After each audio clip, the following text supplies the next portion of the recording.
Welcome back to another episode. So I've had a number of emails, private messages, and comments in the comment section of some of my Cuba videos asking me to do a segment on how I pack my bags, how I pack my rods, what I take, what types of lures, why I take them.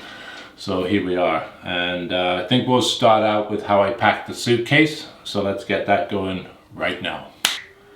There we go. All right, before I get started on what's in these and what I'm going to take, I've got all my other gear laid out over here. Eventually I'll have everything on the table and we'll show you how we're going to get it into the suitcase. I want to touch on this first. I have not one, but two of these St. Croix travel bags to give away. I actually bought these. These things were, I believe they were like 250 bucks each.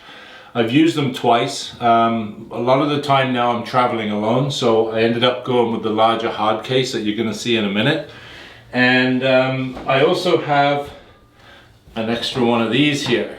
And the reason I'm showing these to you is that basically this and these two guys I'm going to be giving away in one of the Cuba episodes. So please keep an eye out for that.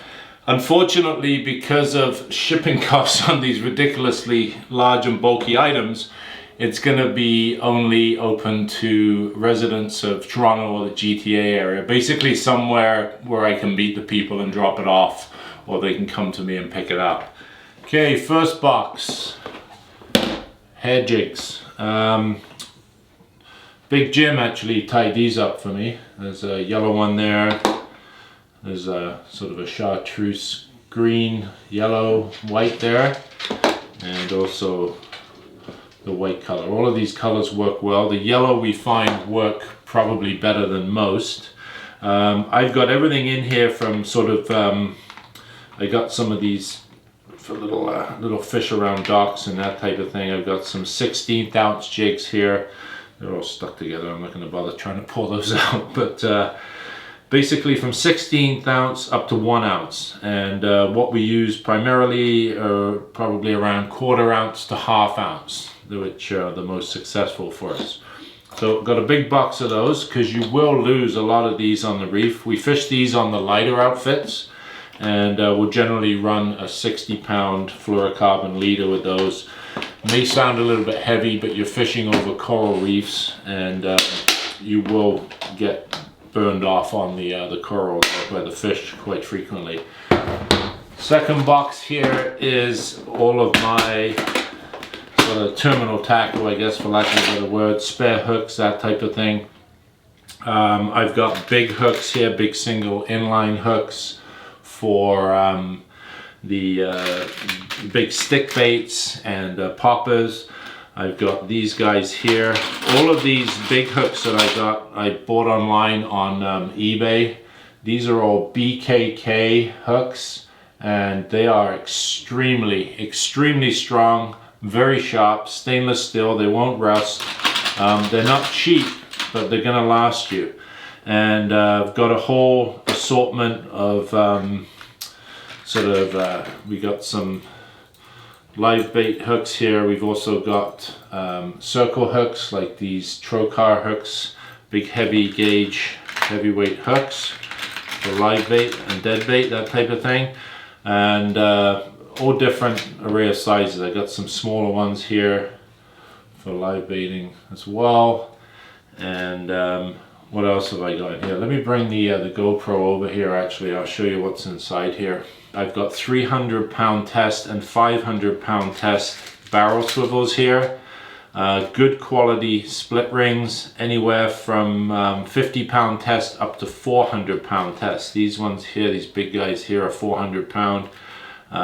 Those I bought primarily for the big GTs in Oman, that type of thing.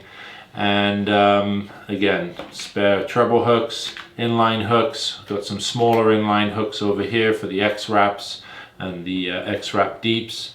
And again, just a whole selection of really good quality, strong hooks here. I've got circle hooks and regular octopus type hooks, and that's pretty much all I need anyway. I've also got a big array of leaders here.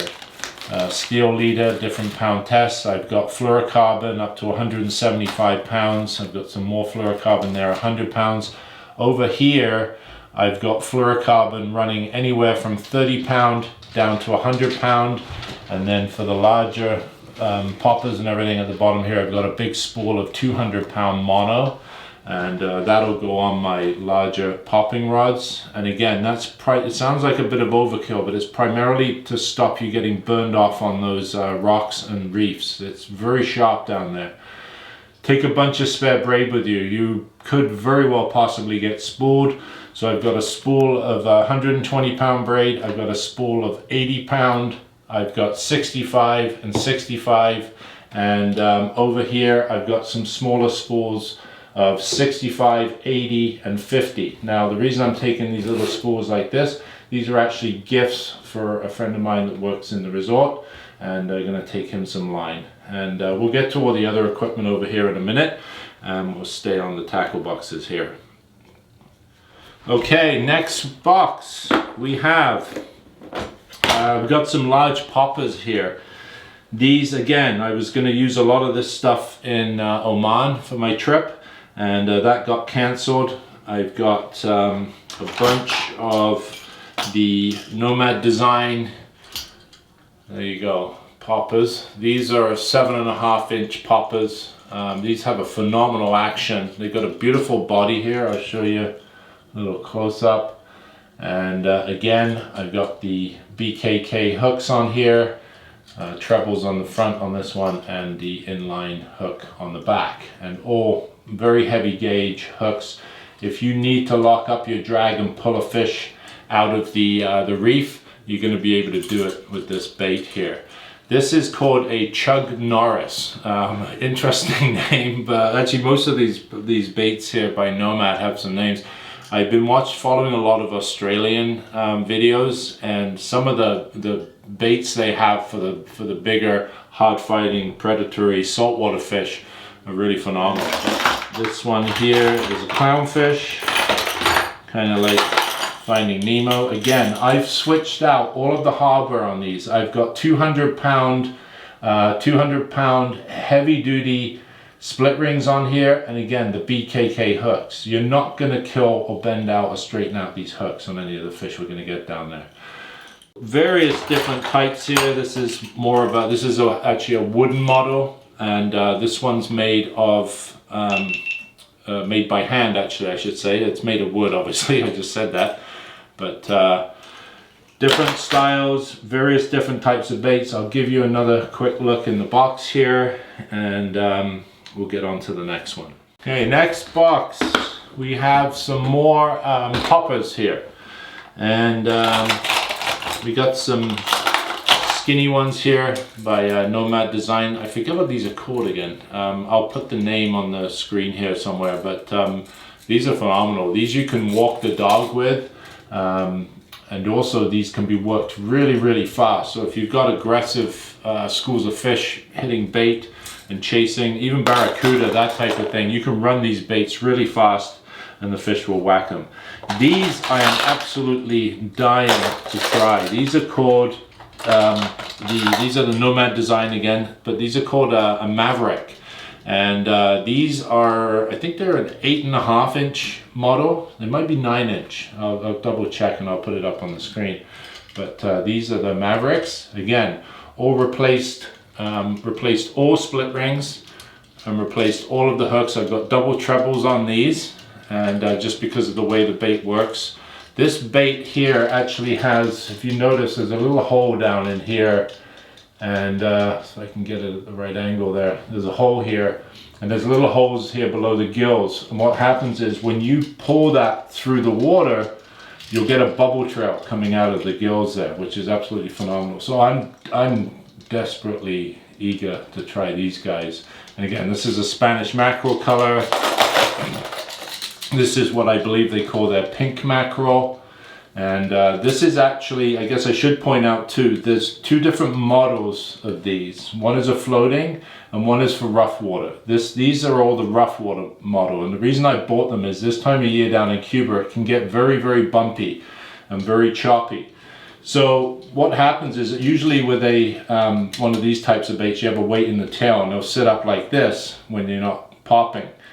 These ones have a weight midway in the bait here, and it'll sit more level, so it'll give you more chance to pop that in those rough seas. These guys here, again, these are some handmade wooden poppers.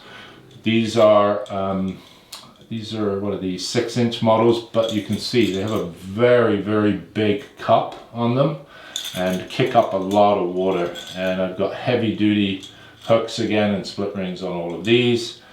This one here might be a little bit overkill, but we're going to try it anyway for the Cubera. This is a 10-inch popper. If I can fit that in here, that's a 10-inch popper in like a macro color. It's got an interesting profile on the face there, so it cuts into the water nicely. Again, every hook, every split ring on all of these baits that I'm taking have been replaced with heavy duty hooks. Some of these hooks, some of these baits, the Nomad lures, the Nomad baits do come with hooks. I replaced these for trebles. They all come with the inline BKK hooks on them. These came, most of the wooden handmade ones don't come with any hooks on at all, so I've rigged these up myself. Again, the hooks are expensive, but to me they're worth every penny. These again are handmade wooden poppers, and you know, rear weighted, and came with no hooks or on the rear or the front, so I hooked these up myself. But different colors and some different styles. There's a pink and silver version of the same bait, and these are 10-inch as well. These are 10-inch poppers. I know it doesn't look like it in my hands. I have ridiculously large hands, but trust me, those are 10-inch poppers. Okay, next box. So again, might be a little bit overkill. These are actually these ones here are 265 millimeters in length. These are really big baits. These are swim baits, floating swim baits in this case, and they do come in a sinking model as well. These are the Nomad design Riptides, and again, you can see the beautiful profile and coloring that these things have. Again, I changed out the front hooks here and heavier split rings up here, and these will probably be using, again, trying to target some of those really big Cubera snapper. This is the 8-inch model, a little bit smaller. This one here is a floating as well, same color, and but a smaller profile. Again, these are actually the hooks that it came with, and the split rings. So you can see they do come with very good quality hooks. And these I had to order from, I think it was a company in Australia. Then we've got, this is a handmade bait that I bought on eBay. This is a wooden floating stick bait. These baits are really interesting. These are called Mad Scats, and they come in a variety of sizes. This is the 7-inch model, and this is actually a sinking bait. But what it'll do when it sinks is it'll actually flutter down like that. And it's got little, if you can see it here, it's got little fins on the back side here, which you can see there. And like I said, when it's sinking down, you can count it down in deeper water. It'll actually make this motion, so the fish will hit it even when it's dropping. So that one there's in a regular macro color, green macro. This one here is in the pink macro, just something a little bit brighter to give them to look at. And this is another one of those Riptides, but this is a sinking version in a sardine. So again, this will sink, and these two will also flutter on the way down. And again, very strong hooks, gotta have those so you can reef those fish out of the reefs. These ones here are by a company called Noebey, N-O-E-B-E-Y, N-O-E-B-Y, Noebey. Put it up on the screen right there. And this is like a silver pink. These are also these are sinking baits as well. These are 6.5 inch, I believe. They've got a rattle inside as well. They're very heavy and they'll sink, and these things cost a mile. So I've got 4 different colors in those. I'm not going to pull them all out here. I've got some obvious bait color choices that you would want for down in the Cuba area. deep diving baits that we have here. So these are the so basically what we'll do is, if we're fishing over reefs that are deeper and on the edge of the deeper reefs, we'll use deep diving crankbaits. And the ones that I like to use primarily have always been the X-Rap Deep. I've got the X-Rap Deep 40s here, which are 8.5 inch body, and that's the X-Rap Deep 40 there, and that'll dive down obviously 40 feet. And then I've got also the 30 inch models here, sorry, 30 size 30 models. That's the same color. I've got a whole bunch of colors in here. I'm not going to pull them all out, but you'll get an idea. I've got a whole array of different colors in both the 30s and the 40s, and these things will be deadly for those deeper Cubera snapper and so on those deeper reef edges and over those deeper reef pockets. I also added these to my arsenal this year, which are the Nomad, sorry, what are these called again? Here we go, the DTX Minnow. These are the 200 version, the 200 model, and these will dive down 12 meters. But what I like about these, you can see, well, they got some great coloring on them and a very big lip here, but they have what they call this true tracking technology. If you notice that little metal plate there, it moves from side to side. So this is always going to be centered when you're trolling, because you're trolling these at pretty high speed at times as well, because these will work well. Same with the X-Rap Deeps, the 30s and the 40s, and these will all also work very well for wahoo and that type of thing as well, and mahi-mahi. But we're going to primarily be using them for the Cubera snapper.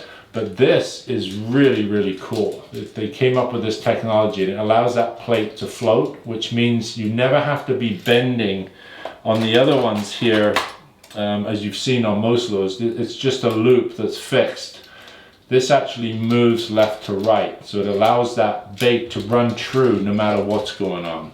And I really like that idea. So I picked up 2 of these. That's the pink mackerel color, and I have another one in there in the sardine pattern as well. Now bear in mind, all these baits that I'm showing you here, especially these trolling baits, these are actually, these little guys here are Yozuris. They're a solid metal bait. They're very heavy, about a 5-inch long bait. You can cast these a mile, but you can also troll them at about 18 miles per hour.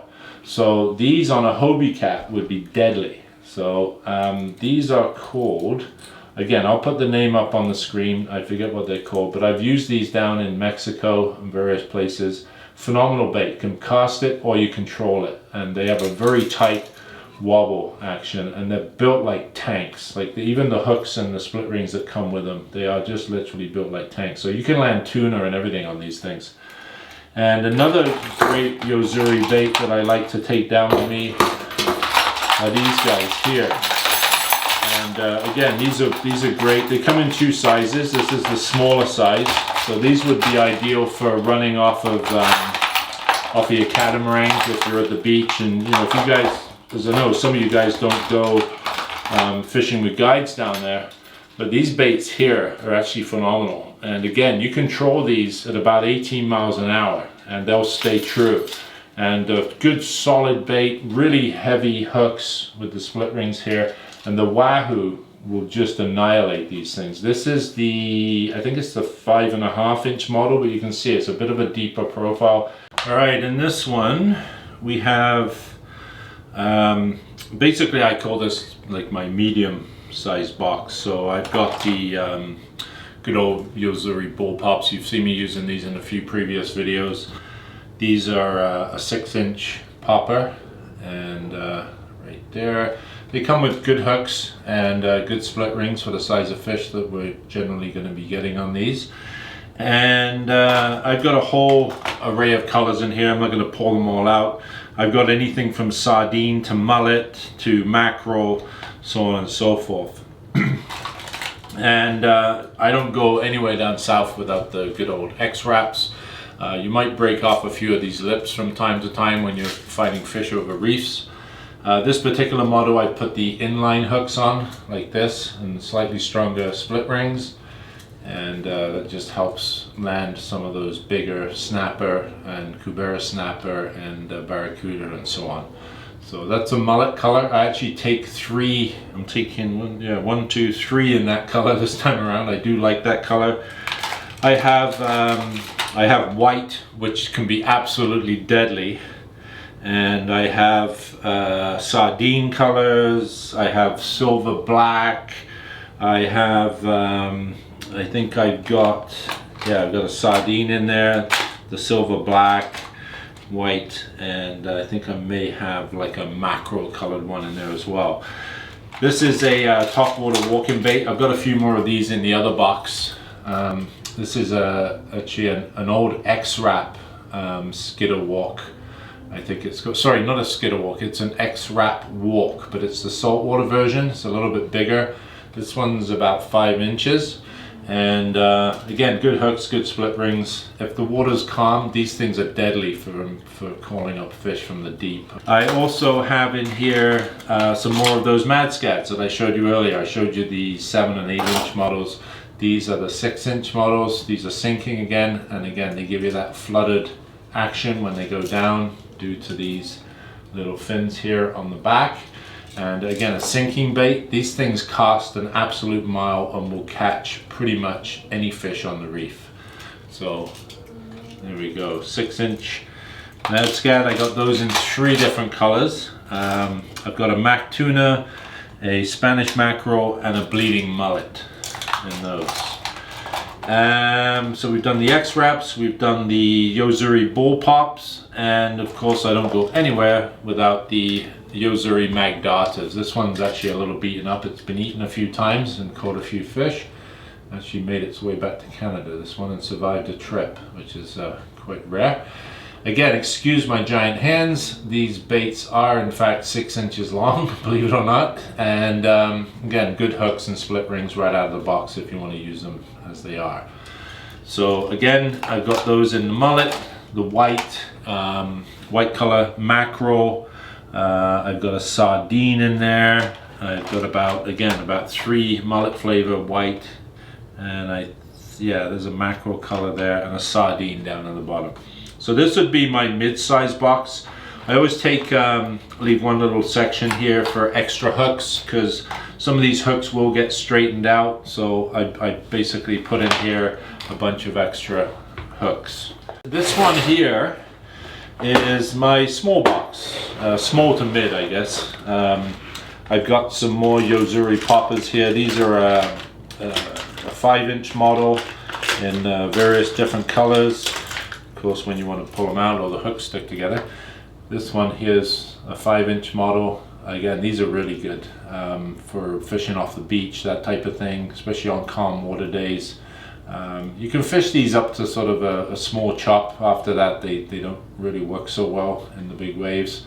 But I've had sailfish come up and hit these in Mexico before. So anyway, again, whole variety of colors.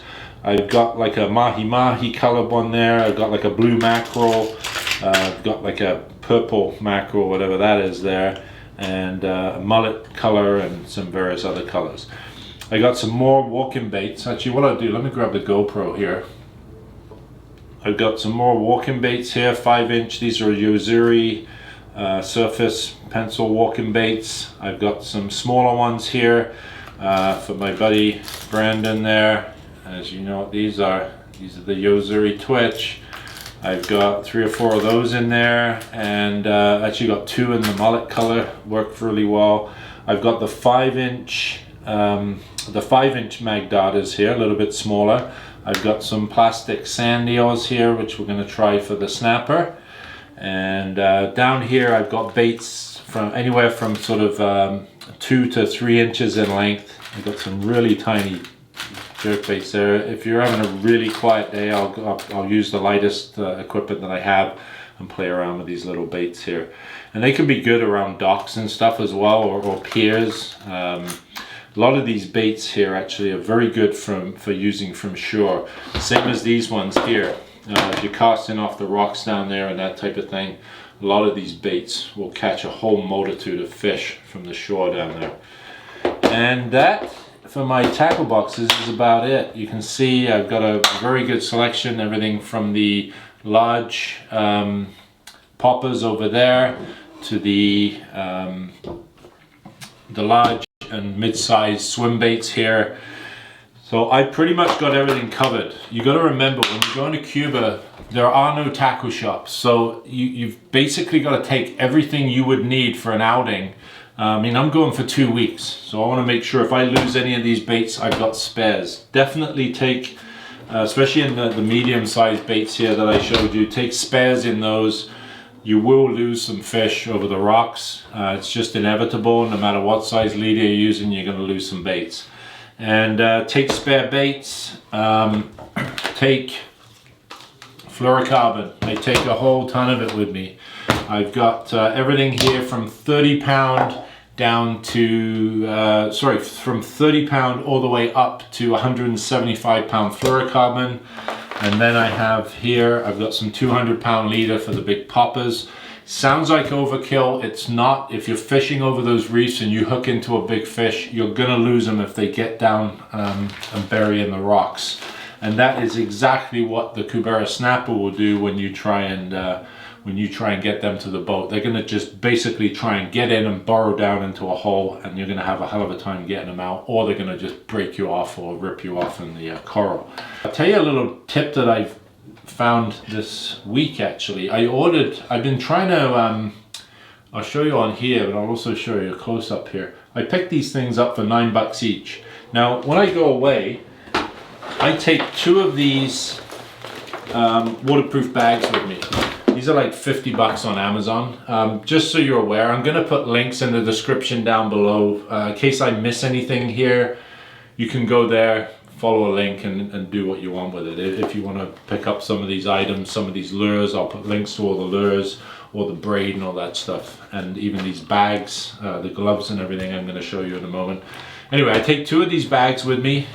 These boats that we go out down there, you've probably seen in the videos, they're pretty sketchy. They're very old boats. They literally have to hand bail these things. We're usually stood on a bench in the boat casting. I mean, their bottom line is they get you out there. It's a very affordable fishing trip. I think the trips I do out of Cayo Guillermo are about $200 US. And that's like a 5-hour charter, so that's incredibly reasonable. But you're gonna need to take everything you need. They don't have anything there. There are literally no tackle shops in Cuba.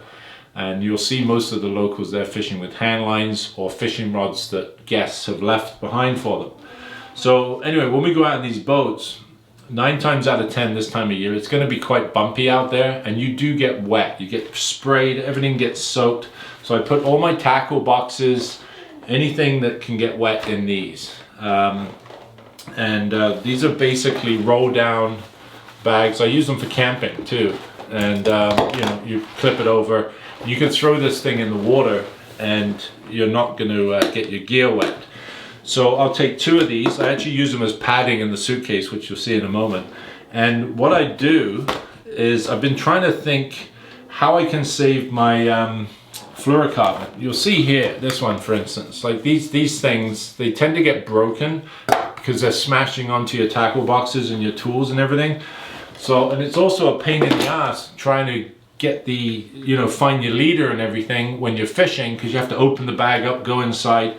So I came up with this idea, and most of these leader materials now come on these wrist spools here, which are supposed to fit on your wrist. They don't fit on mine, so giant hands. But what you can do is you can take sort of basically up to like 4 of these things and put them on here.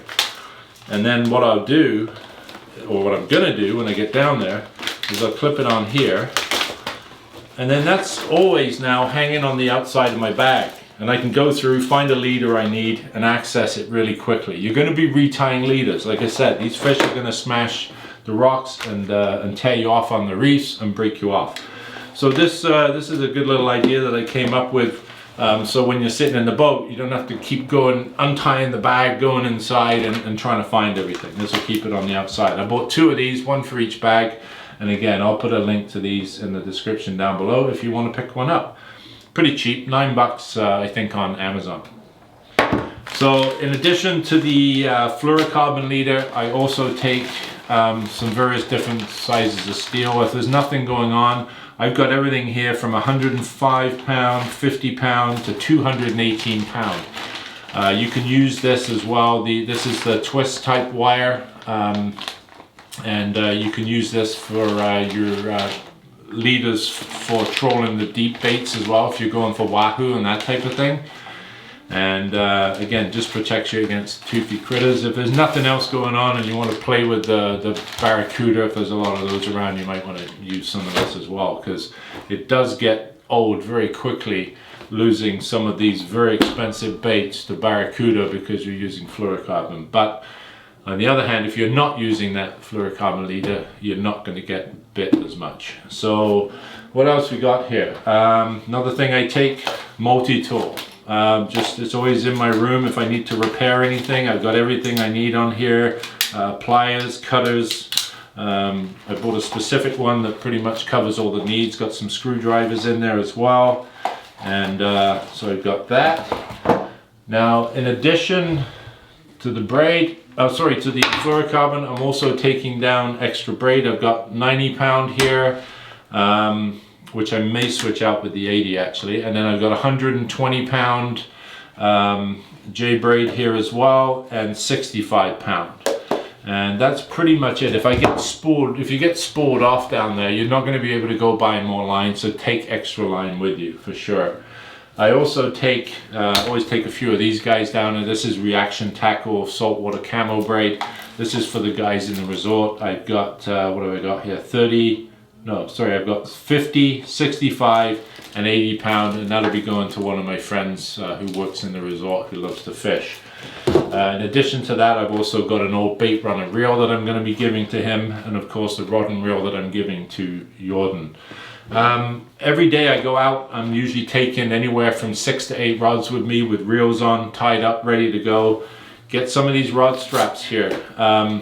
It just makes carrying them so easy. You basically wrap these around. This is 2 joined together. If you're only taking a couple of rods, you can just use the 2. You can buy a 6-pack of these on Amazon for like 19 bucks. And these wrap around and just keep everything together when you're carrying the rods. You're gonna see me doing that in the videos, but again, rod wraps. Always take rod wraps. I always have a towel with me. It's hard to find anything down there. This one has a little clip on it. I put a little carabiner on, has a brass eyelet here, and I just clip it on my bag, and you just got somewhere to wipe your hands off. Night fishing, we're going to be doing a lot of night fishing down there, so take a good headlamp.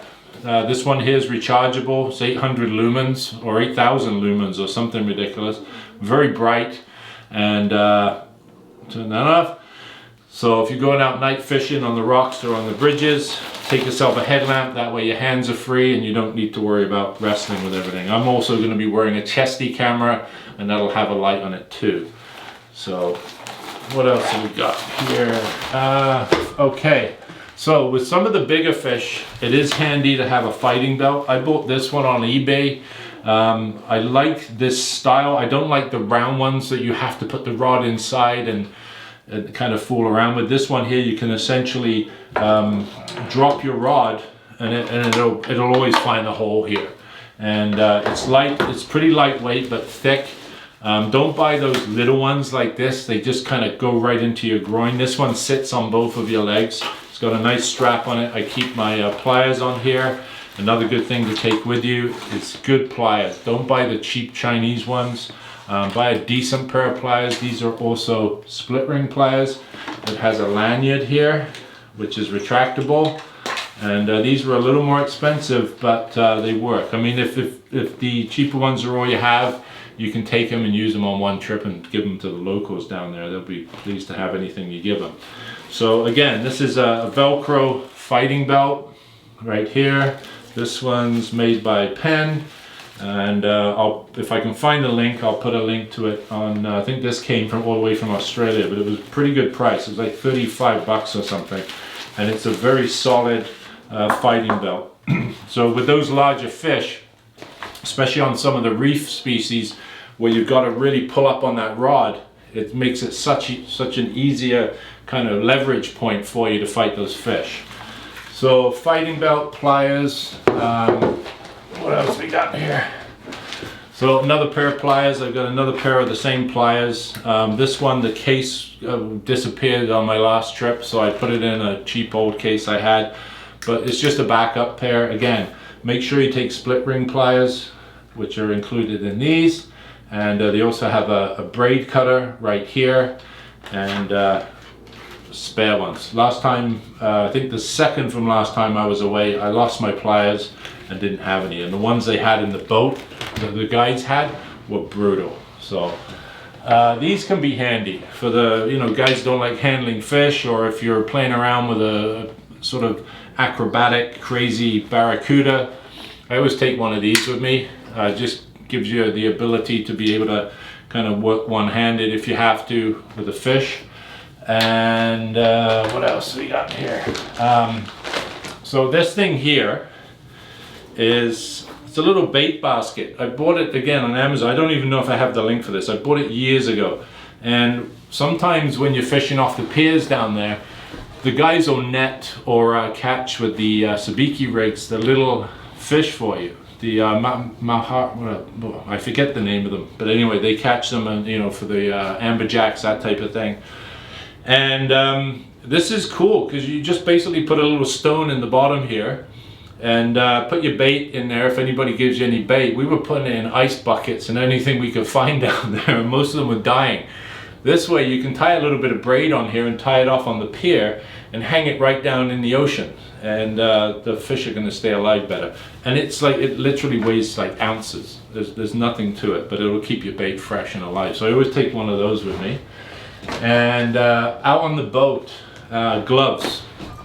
If I'm handling like big fish like wahoo, that type of thing, I've got these heavier duty type gloves here. I actually bought these for the GT, so you can tail them. You can also tail the big barracuda and wahoo and that with these. These ones are more for when we're out casting all day.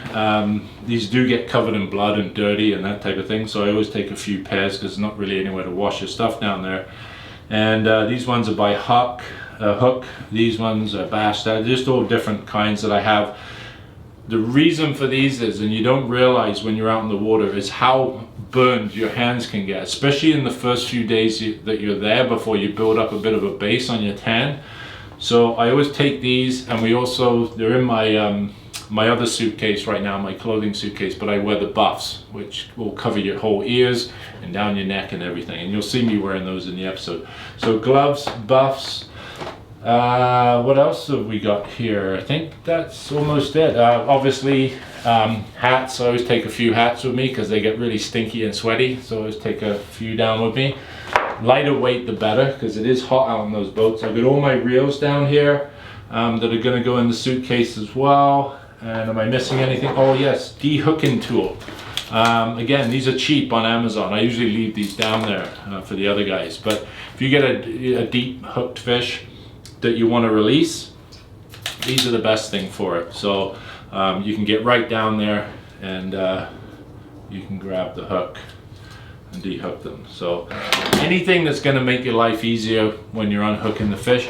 Now I take camera equipment with me, so I found these on Amazon, but I couldn't find them in the stores. So these are giant Ziploc bags with a handle.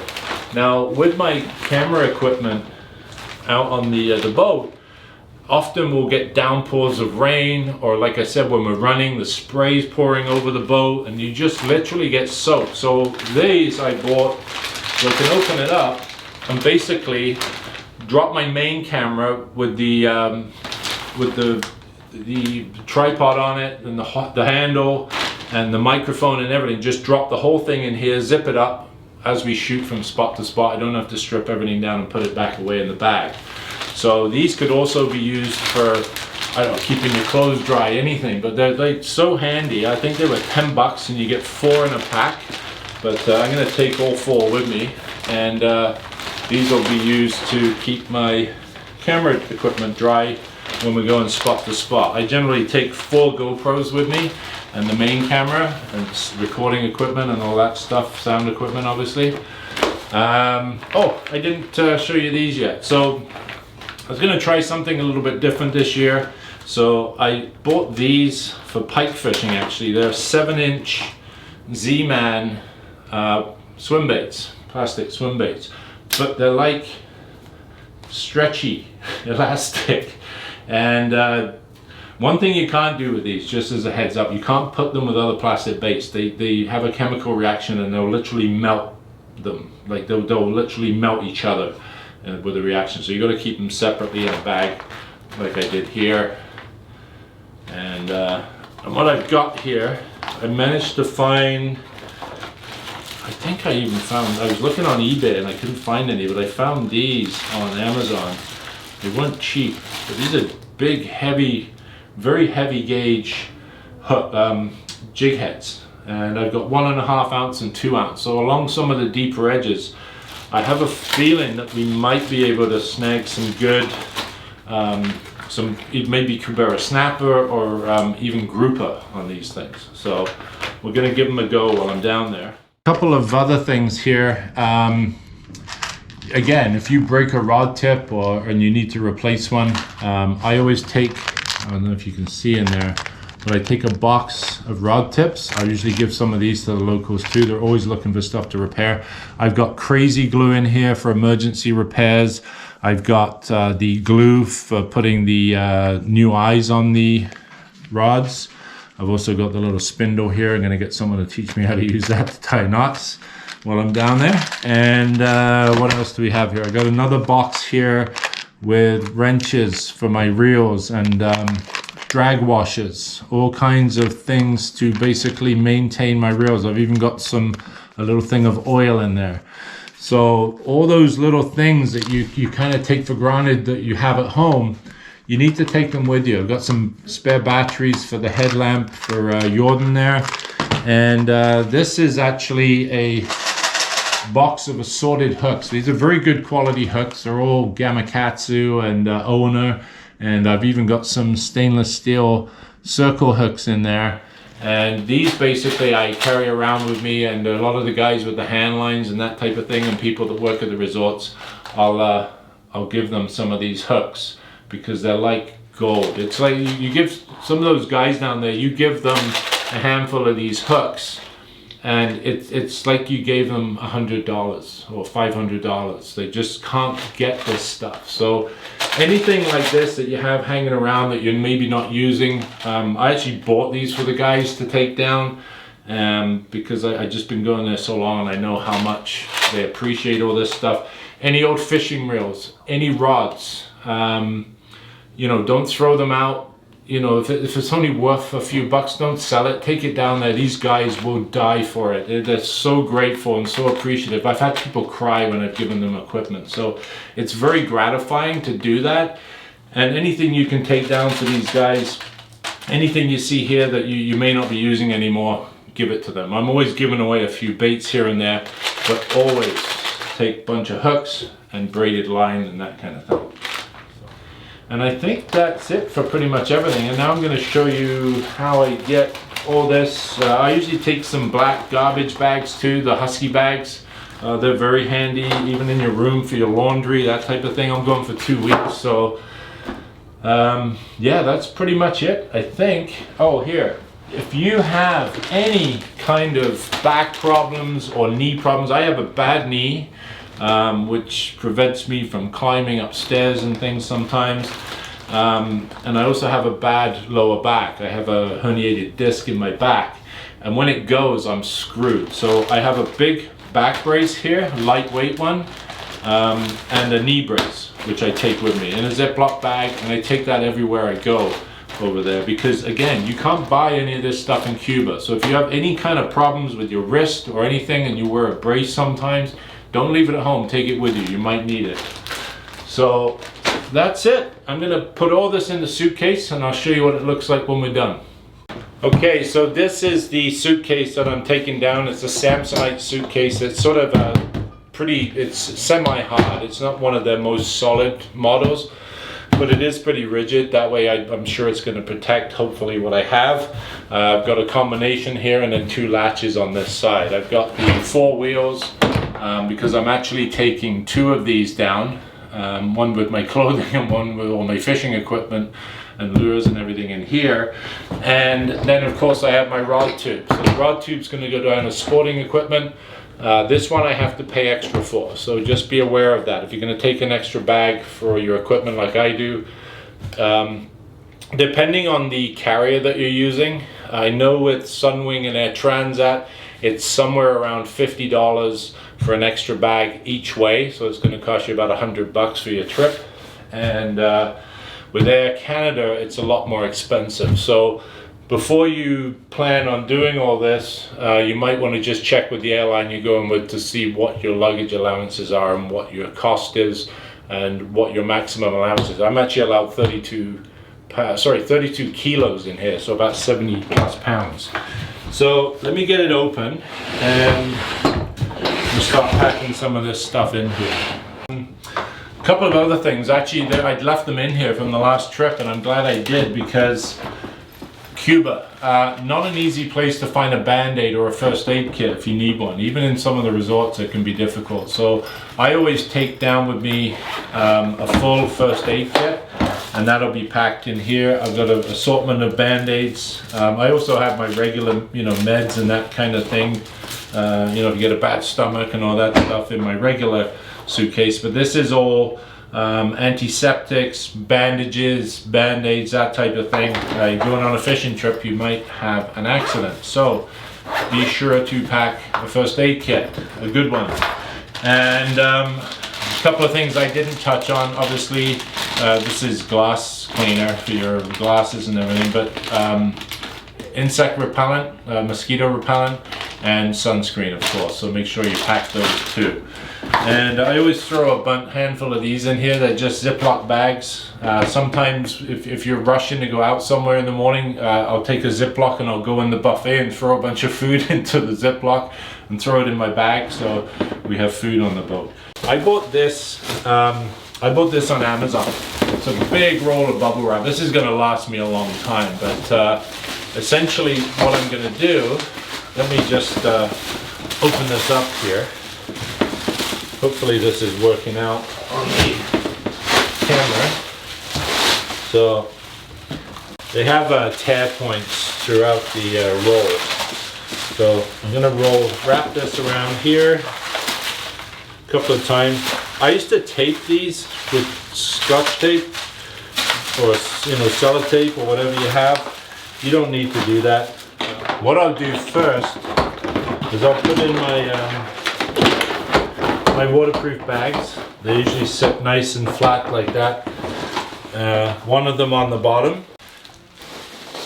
Again, what I've done here is I bought this big roll of bubble wrap, and what I do is take off a strip of it, literally just simply roll it around, wrap it around the box, and then I'll start in the bottom here. Generally, general rule of thumb, tackle box is at the bottom where the wheels are, right here, because 9 times out of 10 it's either going to be laying on its back or it's going to be sitting up like this. You don't want all your reels sitting at the bottom and getting crushed by everything. So the reels are going to go up here in the top.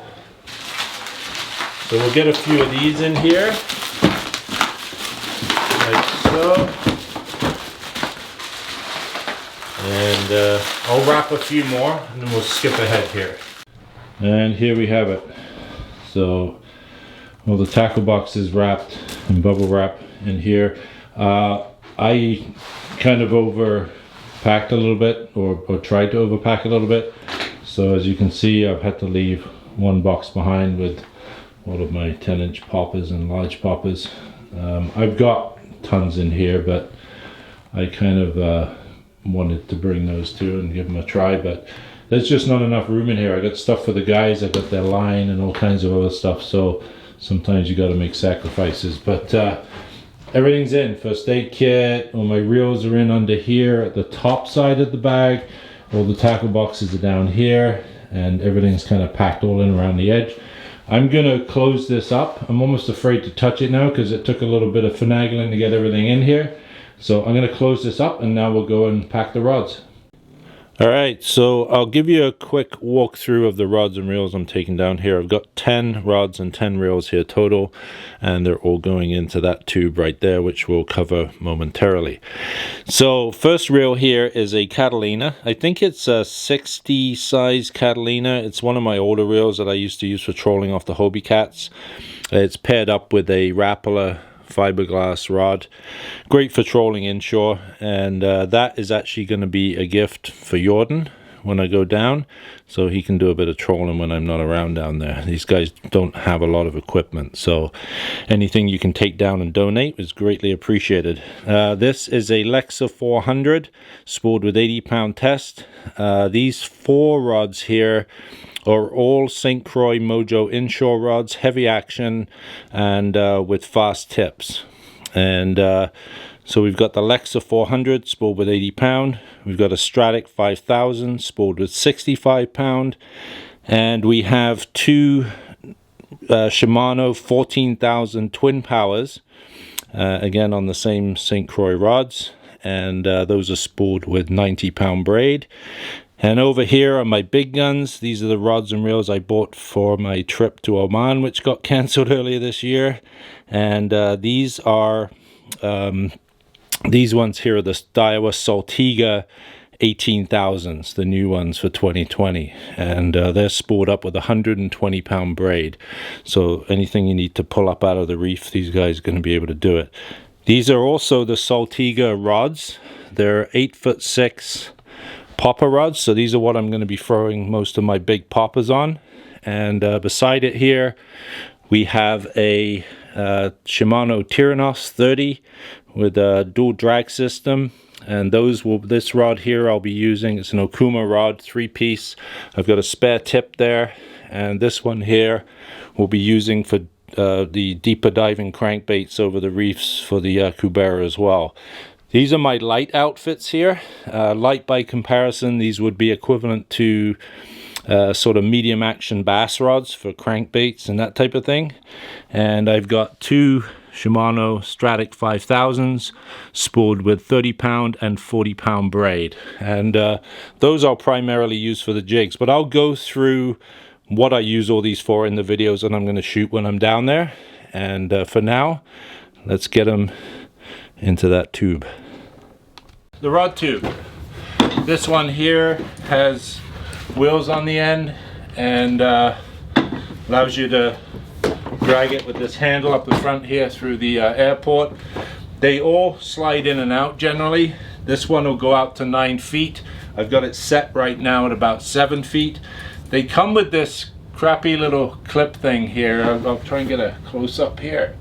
But problem with that is if you're going through, especially some of these countries where people tend to walk off with your belongings, if this is in there, they can unclip it, pull it out, and pull the tube right out. So first thing you want to do when you get one of these travel rod tubes is get rid of that.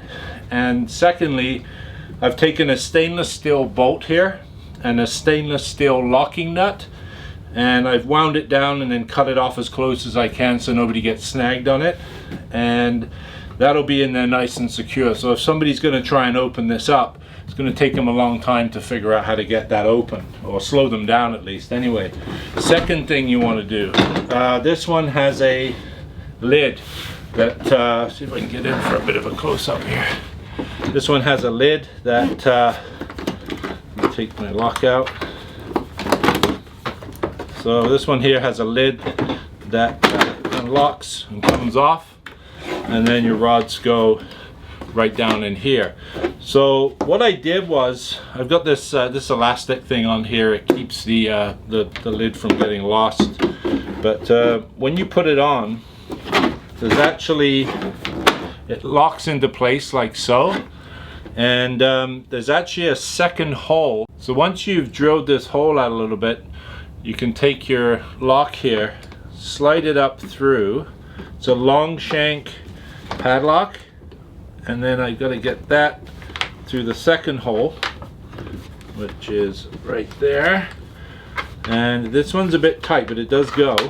And I'll swing it around to there, and then what I do is I pinch down hard, and then that's locked. Okay, so now nobody's going to be able to take the lid off here and pull your rods out. And again, if they want to get in here, they're going to get in here. They'll use a saw or whatever, but the whole purpose of this is to slow them down if they're thinking of doing it, you know, in the corner somewhere when you're waiting for your luggage. So that's that. So that's on there nice and tight. That's not going anywhere, and the rod tube is ready to go. But again, get rid of that cheap little catch that comes with it and put a nut and bolt through here with a locking nut. Okay. Hey, Spuddy. There's Spuddy. Okay, first thing you're going to need is, this is what I have here is an old, I guess like a microfiber blanket, and found it up in the cupboard, and I've been using it to wrap the rods. So you want a blanket that's going to be a little bit longer or wider than your rods. Most of my rods, when they're broken down, and even the one-piece ones, are about 7 feet. So you need something that's going to go at least probably 4 or 5 inches past each end of the rod. What you need to do is make all of these rods opposites. So handle, tip, all the way through. That way you don't get it bulking up on one end. Everything stays pretty even once it's wrapped and it goes in the tube easier. I'm going to get my blanket and I'm going to lay it out flat. You need a bit of room for this. It's actually easier on like a king-size bed or something. You don't have to be bending over all the time. Pull this corner out. There. And then we can take our first rod. So we're going to put it in and just roll it over like that. And then pull it tight. So you've got a little bit of an overhang, like I said. Ideally I want a little more than that, but that's fine. As long as it covers the tips. I'll roll it over. And then I'm going to put in the next rod, like that. And just touch and feel the end. Make sure they're the same length. Roll that one in, like that. Make sure the eyes all sit flat with each other. Take the next one. Line it up. Roll it over.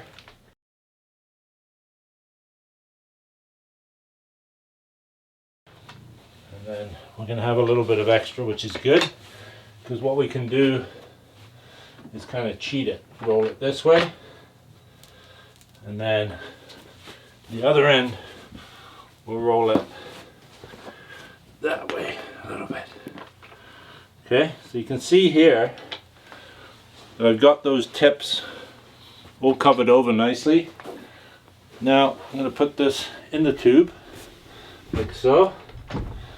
Slides in nice and easy in this tube. It's a pretty big tube, and push it all the way down, and then pull this blanket out a little bit and over and tuck it in. And now, no matter how much that rattles around, those rods are all protected. One thing I've experienced over the years is ceramic eyes being damaged, so that's what you want to watch out for. Okay, so we'll put that on there, put that on there, and put my lock in. The rods are all in. There's actually foam in the ends of these, both ends, on that end and also on this end, so that gives it a bit of protection too. So that is it. This is the tube.